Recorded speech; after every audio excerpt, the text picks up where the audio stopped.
주보에는 24절까지 남아 있는데 26절까지 읽겠습니다. 히브리서 11장 23절부터 26절까지 함께 읽습니다. 믿음으로 모세가 낳았을 때 그 부모가 아름다운 아이임을 보고 석 달 동안 숨겨 왕의 명령을 무서워하지 아니하였으며, 믿음으로 모세는 장성하여 바로의 공주의 아들이라 칭함받기를 거절하고 도리어 하나님의 백성과 함께 고난받기를 잠시 죄악의 낙을 누리는 것보다 더 좋아하고, 그리스도를 위하여 받는 수모를 애굽의 모든 보화보다 더 큰 재물로 여겼으니 이는 상 주심을 바라봄이라. 아멘.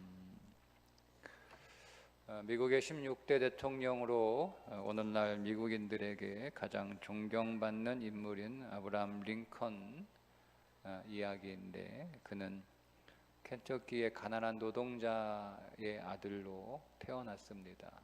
그가 9살 때 그의 친어머니가 돌아가셨고, 그래서 그는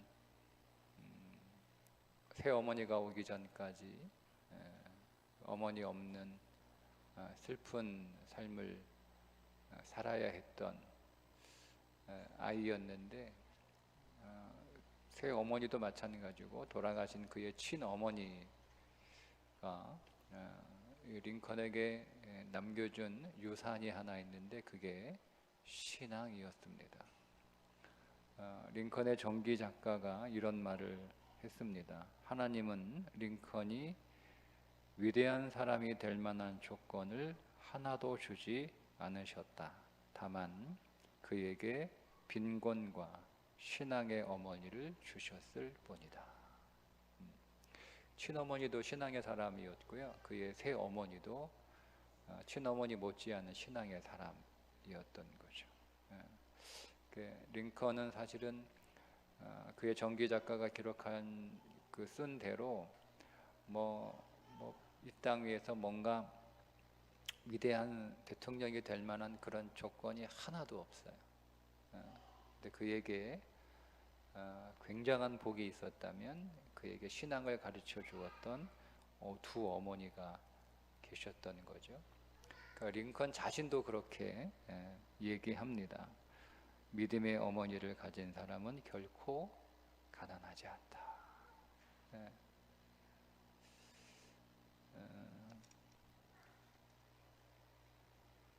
히틀러는 1889년에 태어났습니다. 동시대를 살았던 아이젠하워는 1890년에 태어났습니다.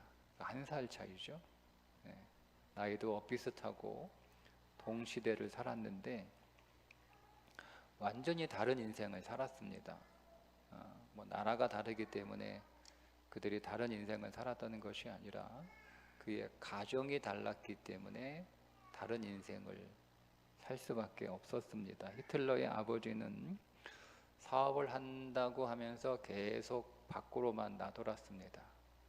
그래서 외로운 어머니는 바람이 나서 가정에 소홀했고, 그렇게 깨어진 가정에서 히틀러는 삐뚤어지기 시작을 했고, 히틀러가 머리가 좋아요. 말을 잘하고 사람들을 설득하고 선동하는 재주가 뛰어났다고 합니다.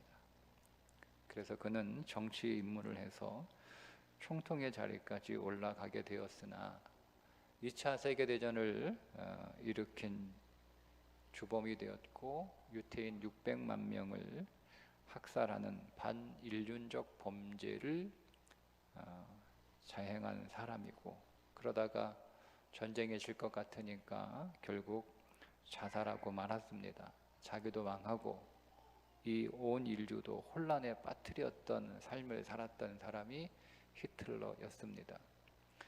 반면에 아이젠하워는 아주 경건한 가정에서 태어났어요. 항상 그의 부모는 자녀들의 신앙 교육을 위해서 이사를 다닐 정도로, 신앙을 위해서 이사를 다닐 정도로, 그 정도로 자녀 신앙 교육에 아주 열심이었던 부모였습니다. 아버지는 항상 아들에게 하나님을 경외하는 신앙을 가져라. 하나님을 경외하는 신앙을 가져라. 이렇게 가르쳤고, 어머니는 자녀들과 함께 늘 이렇게 기도했다고 합니다. 그래서 부모로부터 하나님을 경외하는 신앙과 기도를 배운 거죠. 그래서 아이젠하워는요, 전쟁을 할 때마다 계속 그 전장의 현장에서 계속 기도하는 거예요. 계속 기도하는 거예요. 결국 그 전쟁은 승리를 하게 되었고, 그는 대통령까지 되었습니다. 90에 이르도록 그는 장수하면서 사람들의 존경을 받으며 국가의 원로로 지내다가 하나님의 부름을 받았습니다. 여러분, 자녀의 신앙교육이 이 시대를 살아가는 크리스찬 부모들에게 대수롭지 않은 것처럼 여겨질 수도 있습니다. 물론 여러분들은 아니겠지만 일반적으로 과거처럼 신앙교육이 정말 중요하다 이렇게 생각하기 어려운 시대를 오늘 우리가 살고 있는 것은 분명합니다. 그러나 신앙교육은 언제나 그랬듯 과거에도 그랬고 지금도 그렇고 앞으로도 매우 중요합니다. 매우 중요합니다. 신앙교육은 우리 자녀들의 인생을 변화시킬 뿐만 아니라 넓게 보면 국가적으로도 민족적으로도 세계적으로도 굉장히 중요한 것이다. 특별히 신앙교육은 앞으로 미래 시대에 교육이 세상에 소망이 되지 못하는 시대를 지금 우리가 살고 있잖아요. 학교가 소망이 되지 않아요. 학교가 소망입니까? 학교는 더 이상 소망이 될 수 없습니다. 얼마 전 스승의 날을 학교에서 보냈는데 어느 교사가 이렇게 썼더라고요. 나는 다시 태어나면 절대 교사 안 한다. 이게 학교 현장이에요. 나는 다시 태어나면 절대 교사 안 한다. 이게 학교 현장인 거예요. 그러니까 그런 현장에서 무슨 아이들에게 소망을 우리가 가질 수 있어요. 저는 한국교회든 세계든 마지막 교육의 보루는 교회다, 가정이다. 이렇게 목사이기 때문이 아니라 그렇게 확신하고 있습니다. 그래서 우리가 자녀를 위하여 기도하고 또 그들을 축복하는 이 시간이 매우 중요합니다. 저는 할 수 있으면 더 하고 싶어요. 수요일만 하는 게 아니고 금요일도 하고 싶고 토요일도, 아까는 잠깐 이렇게 설교 준비하고 이렇게 눈 감고 있는데 토요일날 교회 학교 부모들 불러가지고 기도할까 그런 생각이 스쳐 지나갔습니다. 다시 들어올지도 몰라요. 어쨌든 더 기도하고 싶어요. 자녀들을 위해서 할 수 있으면. 자, 오늘 본문에 보니까 모세가 애굽의 그 많은 보화보다 그리스도를 위하여 받는 수모를 더 큰 재물로 여겼다. 근데 그 이유가 뭐냐? 상 주시는 이를 바라보았기 때문에 그랬다. 이렇게 말씀하고 있습니다. 여러분, 오늘 우리가 우리 자녀들에게 엄청난 재산을 유산으로 물려줄 수 있다고 하더라도 하나님 나라에서 받는 상에 비하면 아무것도 아닌 것을 모세가 봤다는 거예요. 여러분도 그게 볼 수 있기를 축복합니다.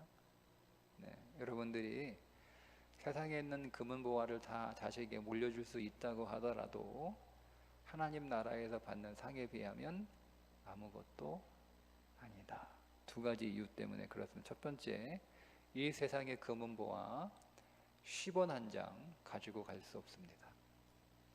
여러분 10원 한 장 가지고 가실 수 있는 분 한번 손 들어보세요. 여러분 돌아가실 때 10원 한 장 가지고 갈 수 없습니다. 알렉산더가 죽기 전에 한동안 알렉산더가 죽기 전에 시름시름 많이 아팠거든요. 그래서 이렇게 알렉산더가 아프니 여러분 얼마나 많은 의사와 얼마나 많은 약들이 그의 병을 고치기 위해서 제공됐겠어요. 그래도 이제 병세가 나아지지 않고 계속 시름시름 자리에만 누워 있으니까 유언을 할 만도 한데 유언을 안 하는 거예요. 그렇다고 감히 왕한테 유언이 뭐냐고 물어봤다가 목 날아가는 거니까, 죽는다는 얘기니까 감히 어떻게 그런 말 하겠어요. 근데 뭔가 좀 유언을 할 것 같은데 유언을 안 하는데, 알렉산더가 아무래도 자기가 그 질병에서 회복될 수 있다라고 하는 그런 마음이 있었던 듯해요. 이것도 해보고 저것도 해보고 하는 중에는 이제 내가 살아날 수 있으니까 막 유언 같은 거 생각하지 않다가 내가 결국 죽는구나, 막 이렇게 자기의 죽음을 받아들이고 나서 드디어 유언을 합니다. 신하들을 다 불러놓고 유언을 하는데 이런 유언이에요. 내가 죽거든 관 밖으로 내 손이 보이도록 해라. 그게 유언인 거예요. 내가 죽거든 관에 구멍 2개 뚫어가지고 손이 이렇게 나오도록 하라는 거예요. 그러니까 여러분, 신하들이 어리둥절하죠. 도대체 그게 무슨 유언이며 그게 무슨 회개하니, 뭐 여러분 죽은 사람 손 나와 있으면 그게 얼마나 좀 그렇겠어요. 신하들이 어리둥절하니까 천하의 알렉산더도, 온 세계를 지배한 천하의 알렉산더도 죽을 때는 빈손으로 간다는 것을 세상에 알려주려고 그런다, 이렇게 했다는 일화가 있습니다. 알렉산더도 시원 한 장 못 가지고 갔습니다.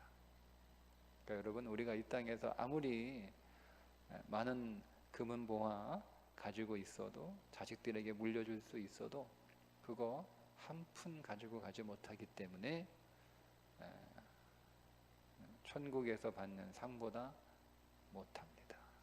두 번째, 천국에 가면 널린 게 금입니다. 널린 게 금. 요한계시록 21장 21절에 거룩한 성 예루살렘의 길이 어떻게 되어 있는가를 성경이 묘사하고 있는데, 맑은 유리 같은 정금으로 길이 깔렸다는 거예요. 자, 이거는 이런 의미죠. 천국을 설명해 주고 싶은데 천국을 설명해 줄 수는 없어요. 왜냐하면 우리하고 수준이 다른 곳이 아니고 차원이 다른 곳이기 때문에 그렇습니다. 여러분, 수준과 차원은 다르다는 거 이제 좀 구분하시죠? 네, 수준과 차원은 다른 거예요. 수준은 그냥 아파트 뭐 20평짜리하고 뭐 아파트 100평, 이거는 수준 차이예요. 수준 차이, 그죠? 근데 차원이 다른 거는요, 우리는 3차원에 살고 있잖아요, 그죠? 근데 4차원이라고 하는 시간과 공간이 존재하잖아요. 근데 여러분, 4차원의 시간과 공간을 이해할 수 없죠. 이해를 못하죠. 우리는 3차원의 시간과 공간밖에 이해하지 못합니다. 그러니까 우리의 언어는 이 3차원을 설명하는 언어에 불과한 거예요. 그러니까 4차원은 우리의 언어로 설명할 수가 없습니다. 그런데 그 4차원을 우리가 설명하려면 우리는 부득이하게 3차원의 언어를 사용해야 됩니다. 그래야 설명이 안 되는데 설명할 수 있는 거예요. 그러니까 설명 자체가 안 되는 거죠. 근데 4차원은 존재하고 4차원을 좀 존재한다는 걸 알려주고 싶으니까 4차원의 언어로는 우리가 4차원의 언어를 배운 적이 없으니까 부득이하게 3차원의 언어로 4차원의 시간과 공간을 설명하는 것처럼 천국은 우리하고 차원이 다른 곳이에요. 그러니까 천국이 몇 차원인 것 같아요? 몇 차원일 것 같아요? 몇 차원인지 모르겠어요. 뭐 한 10차원, 한 100차원, 하여튼 엄청난 차원이에요. 그러니까 우리는 천국을 우리의 언어로 설명할 수가 없어요. 그런데 하나님이 천국을 우리들에게 설명해 주려고 하시려니 부득이하게 우리의 언어로 설명해 하실 수밖에 없는, 그래야 알아들으니까 그죠? 네, 여러분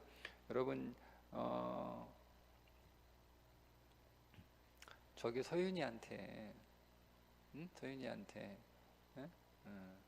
지금 초등학교 1학년 아이한테 여러분의 인생을 한번 설명한다고 해보세요. 어떻게 설명하실 거예요? 그죠? 그죠? 그럼 우리는 서연이 수준에서 인생을 설명할 수밖에 없어요. 서연이가 쓴 언어 가지고, 그죠? 그가 몇 개 안 되는 언어 가지고. 인생은 행복한 거야. 모르잖아요. 그죠? 예. 그러니까 서연이 그림 그리는 거 좋아하니까 네가 그림 그릴 때처럼 인생은 행복한 거야.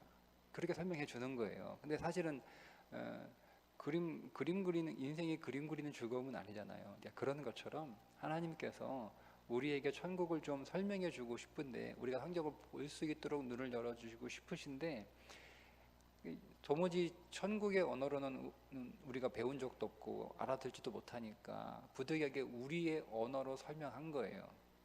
네, 우리의 언어로. 그러니까 우리가 생각하기에 가장 이 세상에서 귀하고 아름답고 좋다라는 게 우리의 수준으로는 금이잖아요. 금 다 좋아하시죠? 그죠? 네, 금 좋아하잖아요. 금 싫어하는 분 얼마나 금 좋아하면 금 좋은지도 모르는 애한테 돌댔다고 금반지 끼워주겠어요. 얼마나 금이 좋으면. 그죠? 네, 좋잖아요. 근데 그렇게 천국을 우리의 언어로 설명하기 위해서 그 길이 금이다 이렇게 말씀을 하신 건데 이걸 또 다르게 해석하면 천국은 길바닥이 금인 거예요. 널린 게 금인 거예요. 널린 게 금이라는 거예요. 그렇게 천국은 우리하고 완전히 다른 차원의 공간이긴 하지만 그렇지만 천국 하면 흔한 게 금이야. 흔한 게 금. 그러니까 천국 하면 금 주면 싫어해. 왜? 그러니까 근데 여러분 생일날 돌덩이 하나 주는 거하고 똑같은 거야. 제가 여러분 생신인데 축하한다고 예쁘게 포장해가지고 탁 무겁게 하나, 야 뭔가 목사님한테 생일이라고 하나 줬는데 묵직하니 좋은 거 들었나 보다 하고 딱 열어보니까 돌답하는 거 들어있는 거예요. 그럼 좀 좋아하십니까? 그냥 돌에 안 만들면 다행이지 제가. 그렇게 흔한 거예요. 그러니까 이 땅에서 여러분 우리가 금을 태산같이 쌓아놨다고 할지라도 천국에서 받는 한 줌의 상과는 한 줌밖에 안 되는 그 상의 한 줌보다도 못한 게 이 세상의 금인 거예요. 그러니까 모세가 고백을 하는 거예요. 최고 좋은 유산은 천국에서 최고 좋은 것은 애굽의 그 좋은 것 이거 하나도 천국 가면 하나도 소용없다. 가져가지도 못하고 거기 가면 천국에 널린 게 다 온통 집이 다 보석으로 돼 있잖아요. 그거. 그러니까 그죠? 그러니까 다 그런 데 사는 거야. 다 그런. 그 뭐가 좋아요, 여러분? 다 금 밟고 다니고 다 보석 같은 집에서 살면 그게 뭐가 좋아요? 예? 예. 내가 가는 길만 금이어야 좋은 거지. 안 그렇습니까? 내가 사는 집만 보석이어야 좋은 거지. 뭐가 좋아요? 다. 그냥 모세가 이걸 본 거죠. 여러분 그래서 오늘 우리 자녀들을 양육할 때 우리 아들과 딸이 천국에서 큰 상급 받을 수 있도록 양육하는 것이 제일 좋은 부모예요. 제가 오늘 새벽에도 그런 말씀을 드렸는데 목사가 뭐 하는 사람이냐. 저는 이렇게 저 스스로에게 답을 내렸어요. 목사는 자기가 목양하는 성도들 하나님 나라 가서 상금 많이 받도록 안내해 주는 사람이다. 저는 그 일 하려고 여러분 앞에 있는 거고요. 저에게 다른 거 요구하지 마세요. 저는 그냥 여러분들에게 천국 가셔서 상금 많이 받으시면 그걸로 전 제 할 일 다 했다라고 생각합니다. 네. 그러기 위해서 제가 여러분들 위하여 기도하고 여러분들 목양하고 하는 거예요. 그런 것처럼 제일 자녀를 위한 훌륭한 부모는 자녀가 천국에서 상금 많이 받도록 양육해 주는 것이 제일 좋은 부모인데 그러나 우리의 수준은 거기에 도달하기가 어렵죠. 그죠? 네. 우리의 수준은 머리로는 그렇게 우리가 생각하고 또 배울 수 있지만 아직 우리가 그런 수준에 도달하기는 어려우니까 그냥 우리 수준에서는 우리 자녀들이 이 땅에서 잘 살았으면 좋겠다. 링컨처럼 그렇게 대통령, 아이젠하워처럼 그렇게 훌륭한 사람 되었으면 좋겠다. 제가 그래도 두 사람의 예를 먼저 드리고 설교를 시작한 겁니다. 그런데 여러분, 제가 예를 들었던 링컨이나 아이젠하워에 비하면 사실 모세는요, 이름만 지도자지. 그죠? 모세가 이름만 지도자지. 뭐 여러분 모세 부럽습니까? 우리 아들, 우리 딸이 모세처럼 그렇게 살았으면 좋겠다. 여러분 이렇게 생각하시는 분 계세요? 모세가 이름만 지도자지 뭐. 그가 뭐 왕위에 오른 적도 없고, 그가 뭐 돈을 많이 벌었습니까? 응? 모세가 뭐 지도자 해가지고 뭐 돈도 못 벌었잖아요. 그는 고생만 했어요. 고생만. 말만 지도자지 백성인들이 막 문제만 생기면 다 누구 탓하는 거예요? 다 모세 탓하는 거예요. 모세 원망하고 모세한테 불평하고 모세한테 손가락질하고 뒤에서 모세 욕하고, 모세 너만 잘났냐고 막 모세 끌어내리려고 그러고, 모세가 뭐 잘못한 게 뭐가 있어요? 안 하겠다고 그냥, 노이 80 먹은 노인 그냥 양들하고 이렇게 노후 지내면 얼마나 좋아. 양치기 하는 것도 기운 빠져가지고 힘든데 그 200만 데리고 다니려 해봐요. 그래 안 한다고. 하나님께서 저들 불쌍하니까 좀 해달라고 해가지고 왔는데 뭐 돌아오는 건 맨날 욕밖에 못 먹고 뭐예요 뭐. 그렇게 죽도록 고생해놓고 정작 자신은 가나안 들어가지도 못해요. 무덤도 없어요. 무덤이 어디든지도 몰라요. 제대로 장사는 지었는지 그것도 잘 몰라요. 그러니까 여러분 이 세상의 가치로 보면 정말 모세는 성공한 인생도 아니고 부러워할 인생도 아니고, 우리 자녀가 그런 삶을 살기는 사실은 어느 부모도 네 자식 모세처럼 내가 키울 건데 괜찮겠나? 라고 하나님 우리에게 말씀하시면 하나님 그건 좀 아마 그러지 않을까요? 하나님 그건 좀 자, 그런데 모세는 왜 그런 삶을 선택했을까 하는 거예요. 왜 그런 삶을 선택했을까? 모세가 선택한 거예요. 오늘 말씀에 모세가 선택한 거예요. 모세가 선택한 거예요. 그것은 이 세상보다 더 나은 세계가 있다는 것을 보았기 때문에 그렇습니다. 그거를 보지 않고는 그런 선택을 할 수가 없어요. 여러분 모세가 미련한 사람도 아니고요. 모든 학문에 통달한 사람이에요.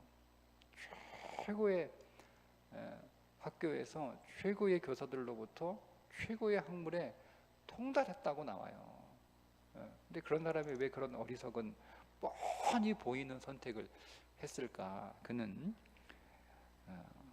우리가 살아가는 세상보다 더 나은 세계가 있음을 보았기 때문이고, 그것을 누가 보게 했느냐? 부모가 그것을 보게 해줬다는 거죠. 신앙교육을 통해서. 신앙교육을 통해서 보이지 않는 세계를 볼 수 있는 눈을 열어준 거예요. 부모가 모세에게. 그러니까 모세는 그 세계를 바라보며 그 세계에서 가장 가치 있는 게 뭐냐? 하나님 앞에 상 받는 거다. 그래서 그 세계를 위하여 살았던 사람이죠. 그러니까 여러분 수준의 차원에서 보면 링컨이나 아이젠하워가 훨씬 더 모세보다 수준 높은 삶을 살았습니다. 그러나 차원에서 보면 아이젠하워나 링컨은 모세를 따라갈 수가 없어요. 완전히 차원이 다른 삶을 사는 거예요. 차원이 다른 삶. 같은 신앙의 삶을 살긴 살았지만, 하지만 어떤 의미에서 차원이 다른 거죠. 자, 그런데 여러분, 이 제가 예를 들어드린 링컨이나 아이젠하워나 모세, 이 사람의 공통점이 하나 있습니다. 그게 뭐냐면 그들에게는 현실을 이기는 능력의 삶을 살았다는 겁니다. 그게 공통점입니다. 네. 여러분, 제일 좋은 유산은 뭘까? 그건 현실을 이길 수 있는 능력을 그들에게 심어주는 거예요. 링컨을 예를 들자면, 여러분, 링컨은 9살 때 어머니 돌아가셨습니다. 16살 때 누나가 죽었습니다.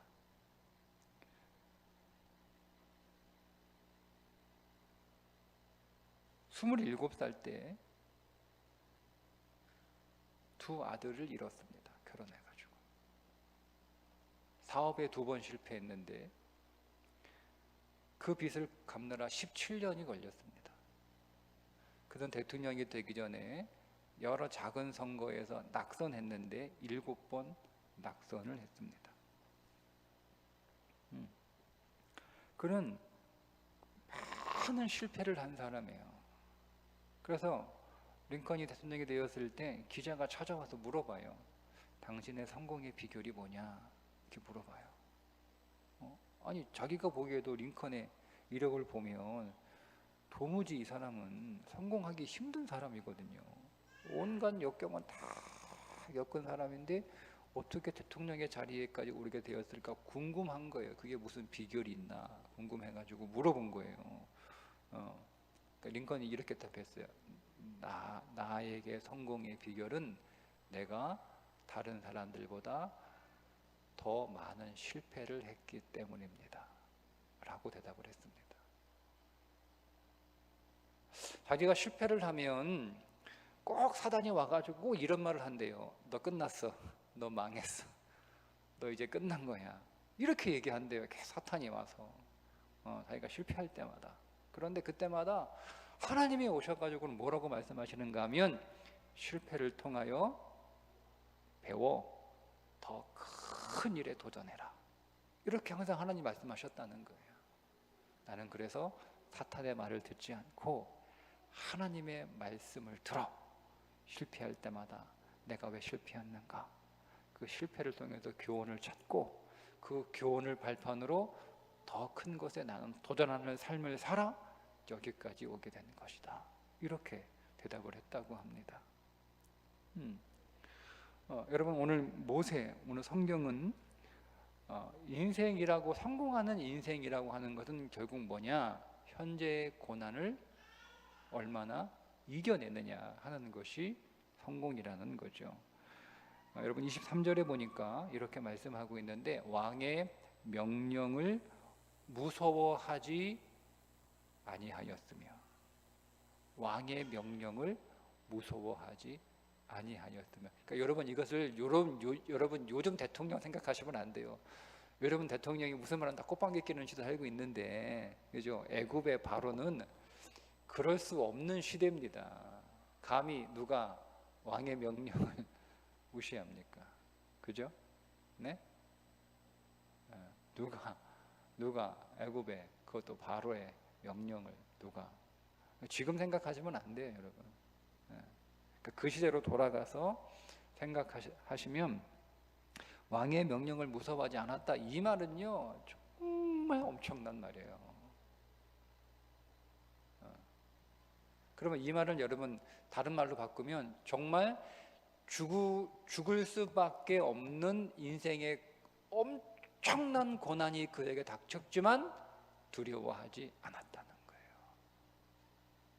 왕의 명령을 누가 어깁니까? 왕의 명령을 어떻게 어길 수가 있습니까? 왕의 명령을 어떻게 거부할 수가 있습니까? 그런데 오늘 성경 23절에 보면 현실에 닥치는 가장 큰 고난이에요. 그거를 무서워하지 않았대요. 누가? 모세의 부모가. 그 신앙이 모세에게 전해진 거예요. 왕의 명령을 무서워하지 않았던 어머니와 아버지의 그 신앙, 뭐죠? 죽을 수밖에 없는, 왕의 명령을 어기면 죽는 거예요. 죽을 수밖에 없는 인생의 그 엄청난 고난에도 두려워하지 않았던 어머니와 아버지의 신앙을 모세가 물려받는 거죠. 그런데 모세는 거기에서 사실 어머니와 아버지보다 더 성장합니다. 더 성장해요. 그게 25절입니다. 죄악의 낙을 누리는 것보다 더 좋아하고. 여러분, 왕의 명령을 어기는 것보다 더 무서운 게 뭐냐? 성경은 왕의 명령보다 더 무서운 게 뭐냐면 죄악의 낙입니다.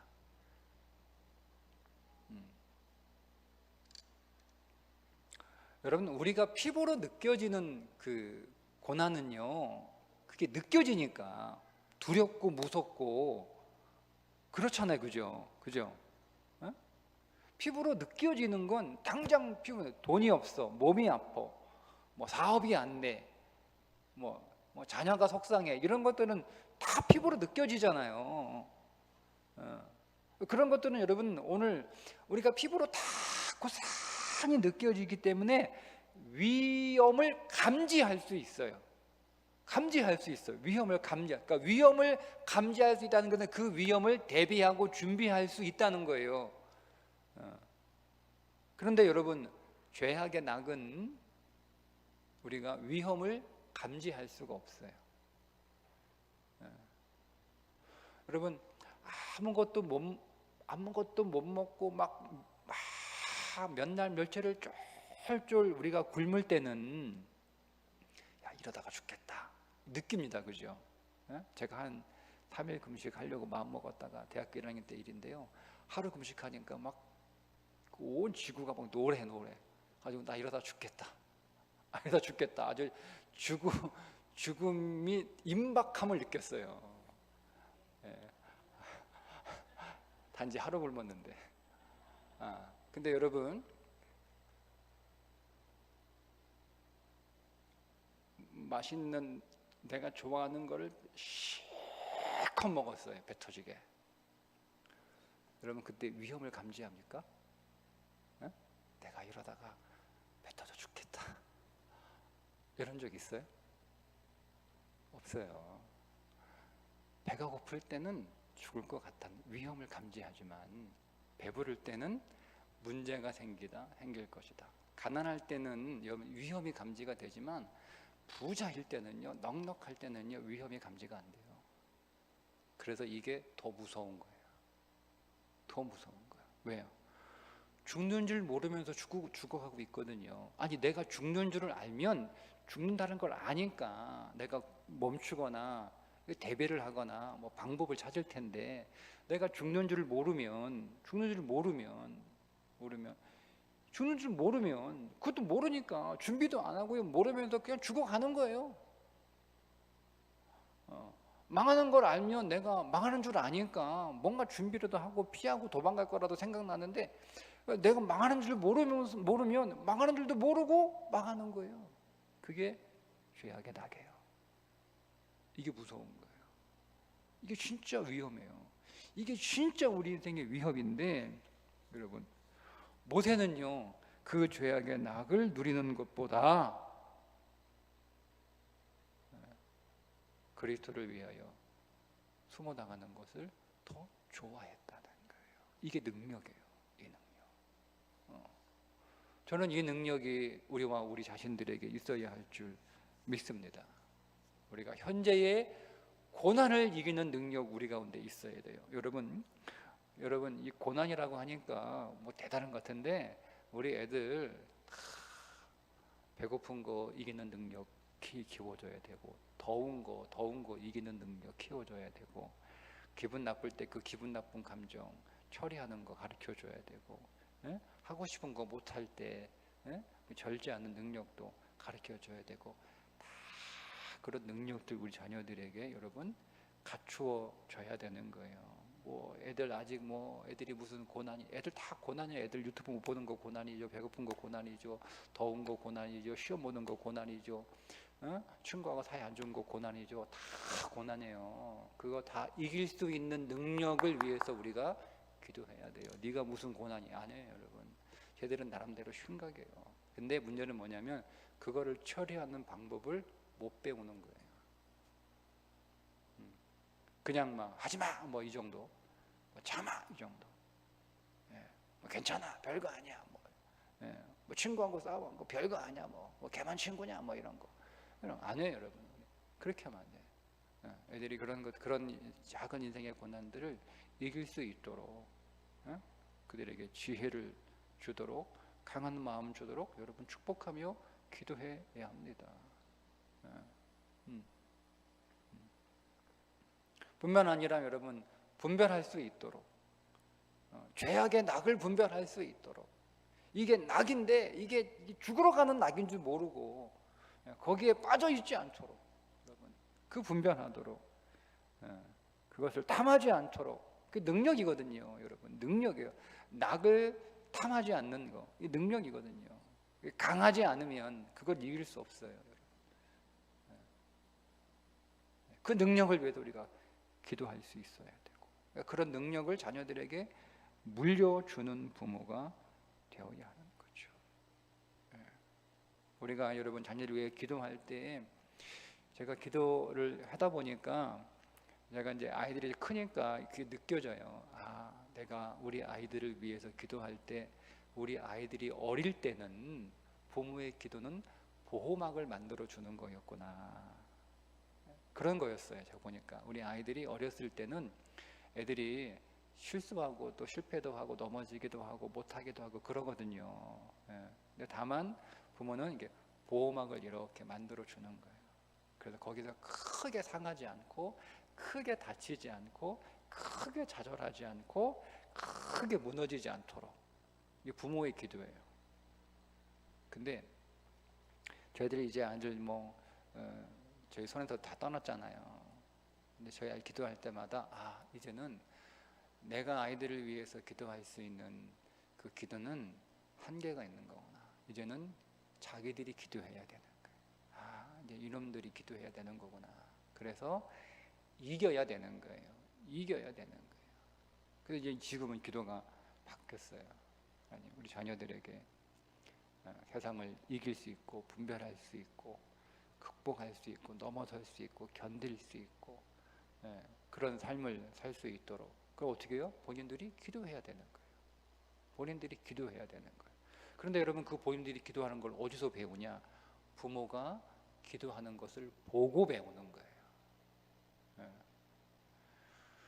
아이들은 부모가 기도했으면 아이들은 부모를 따라 기도하게 되어 있습니다. 부모를 따라 기도하게 되어 있어요. 기도해라, 기도해라 하지 않아도 기도해라, 애들 기도 잘 안 하거든요. 그래도 애들을요, 커서 자기들이 인생의 문제와 고난 앞에서 몇 번 이렇게 깨지고 나면 부모가 했던 기도 따라하게 돼 있어요. 저는 우리 교회 아이들 금요일마다 와서 기도하는 애들 볼 때마다 부모들에게 이렇게 얘기하거든요. 걱정하지 마라. 기도하는 부모를 둔 자식은 걱정할 필요가 없는데, 본인이 기도하는 자식은 더 걱정할 필요가 없는 거예요. 안 그렇습니까? 부모가 기도한 자식 걱정할 필요 없다고 그러잖아요, 그죠? 근데 본인이 기도해, 그러면 더 걱정할 필요 없어요. 그 걱정할 게 뭐가 있어요? 본인이 기도하는데. 그러니까 우리가 우리 자녀들을 위하여 축복하며 기도할 때, 우리의 기도는 그들이 아직 어릴 때는 그들을 보호막을 만들어주는 기도였다면, 그들은 그 기도를 배우고 자라서 본인들이 그 기도의 능력으로 그들의 수많은 세상의 공격을 맞서 싸워 이기는 그런 삶을 살게 될 줄 믿습니다. 그게 유산입니다. 그게 유산입니다. 더 큰 유산이에요. 더 큰 유산이에요. 아이들 하여금 기도의 능력에 힘입어서, 그 기도의 능력으로 강해져서, 그리스도 안에서 그리스도의 용사로 강해져서 세상을 이기고 승리하는 삶을 살아갈 수 있도록 우리 자녀들을 위하여 기도하는 저와 여러분 될 수 있기를 축복합니다. 오늘 기도하겠습니다.